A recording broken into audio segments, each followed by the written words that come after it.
While most people have always loved the Nintendo Switch's whole hybrid shtick, there were still others who missed having a dedicated handheld, mainly because they were just way more comfortable to carry around with you than this bad boy right here. And it's for that very reason why Nintendo came out with the Switch Lite that provided a better portable experience while taking away the ability to play games on the TV. This might have completely disregarded why the console was named the Switch in the first place, but hey, at least it's a lot more comfortable to carry around with you, and it is $100 cheaper, so nobody seemed to complain about it. However, if the above average size den released a Switch model that you can't play in your TV, then one has to wonder if they're ever going to release a Switch model that does the exact opposite and only lets you play games on your TV. And look, I know some of you probably went into a blind rage because you think that's a stupid idea, but if that describes you, then sit back in your third favorite chair, pour yourself a glass of chocolate bull milk, press the subscribe button if you haven't already, and allow me, the heavily disputed champion of the world, CameronAllOneWord, to tell you why a permadocked Switch model would be a good idea, and also why it'd kinda be a bad idea at the same time. Alright, so right off the bat, I know it kinda makes me a little bit of a dingus to have bought a Switch Lite even though I got a regular Switch at launch, but what could I say, the investments I made in the egg market really paid off, so I figured I might as well treat myself, and I've gotta say, I don't regret it.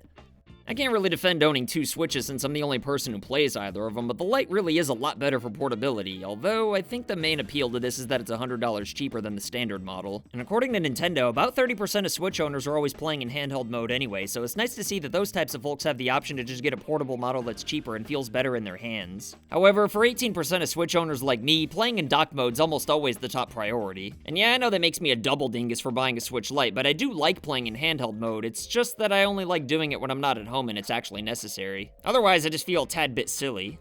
Don't get me wrong, more power to you if you play in handheld mode in your house, but if I have the option, I'm always going to choose a much larger screen in the Pro Controller. Regardless of your preference though, while 18% may be the minority, it's still millions of people who are willing to spend extra money on a hybrid console despite not caring about portability, and it just makes me wonder how many more people there are out there who'd buy a docked-only Switch if it were an ass hair cheaper. I mean, sure, there's a lot of people out there who caved and bought a Switch Lite just because it's cheaper, but I dare say that a good chunk of those people just might have sacrificed portability if they had a choice. Sure, that might defeat the purpose of the Switch's name and concept, but not any more than the Lite already did. And yeah, I know there are a small handful of games that were specifically designed for the handheld mode, but nothing that really makes the Switch stand out, so it's not really that much of a loss. I mean, do you really think anyone's buying a Switch just to play Voez? Of course they're not. They're buying a Switch so they can play Perry Saturn's Pro Ass Doctor or whatever. I mean, if you're in the market for shovelware, the Switch literally has over 2,069 games, so you really shouldn't notice missing a couple if it means saving $100 on a docked-only console. But then again, who's to say a docked-only model would even cost $200 in the first place? Sure, it's safe to assume since it's the same price as the Switch Lite, but if you took away the screen and battery, I find it hard to believe that Nintendo couldn't sell a permadocked model for $150. And this is a little bit of a bold prediction, but I'm guessing it'd be their smallest console ever, and it'd probably look really badass too. But while a permadocked Switch would definitely lead to the Switch's install base exploding even more than it already has been, I'm sure Nintendo would rather people pay a little bit more for the current models that are on the market. And honestly, I don't think that many people would pay $200 for a TV-only model instead of $300 for a hybrid.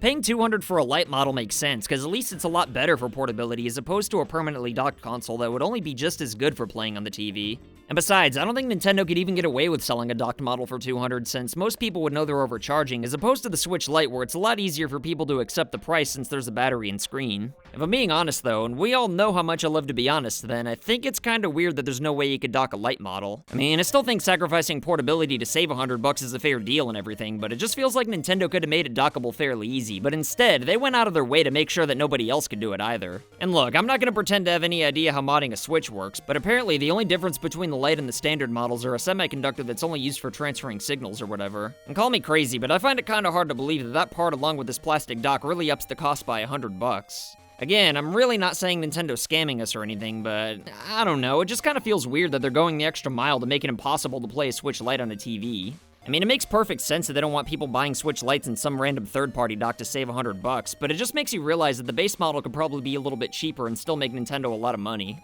But I suppose the below-oversized den has every right not to lower the Switch's price when people are happily buying it, because they are a business after all, and they're trying to make as much money as possible. I mean, I don't know about you, but I'd hate to see Mr. Miyamoto and Bowser-san's children to starve just so we could save $100. But anyway, even though it's probably not a smart business move for Nintendo to release a permanently docked Switch at the moment, I'd bet that it's gonna become a reality someday. I mean, I wouldn't put a lot of money on it or anything, but I'd probably bet like 20 bucks that much like the Game Boy Micro or Wii Mini, a docked-only Switch is probably going to become a thing once the standard Switch starts winding down a little bit whenever Nintendo's next console's on the horizon. Because by that time, pretty much everybody who's ever considered owning a Switch will probably have already gotten one, which would mean that the only people left on the market would be people who don't know what to buy as a gift for family members, and a docked-only Switch at $150 or even $100 by that point would be the perfect gift that'll never be used and end up in thrift stores, only to become super rare and expensive way later on. And that, of course, means that some collectors are also going to buy it while it's new just for the hell of it, especially if it had software included, which sounds crazy, but frig it, I'm feeling extra bold today. I'm sure the Switch and Switch Lite would probably be pretty cheap by then too, so a permanently docked model might not even be necessary.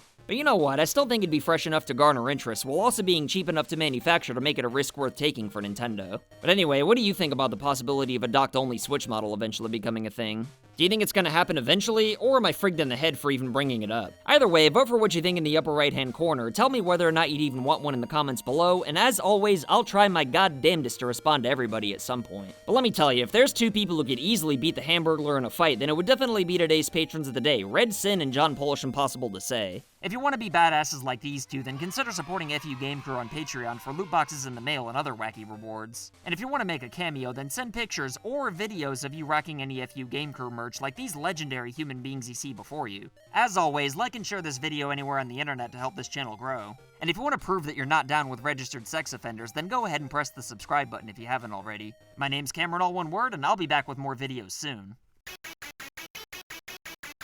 So I want to say thank you to your loyalty, thank you for your support.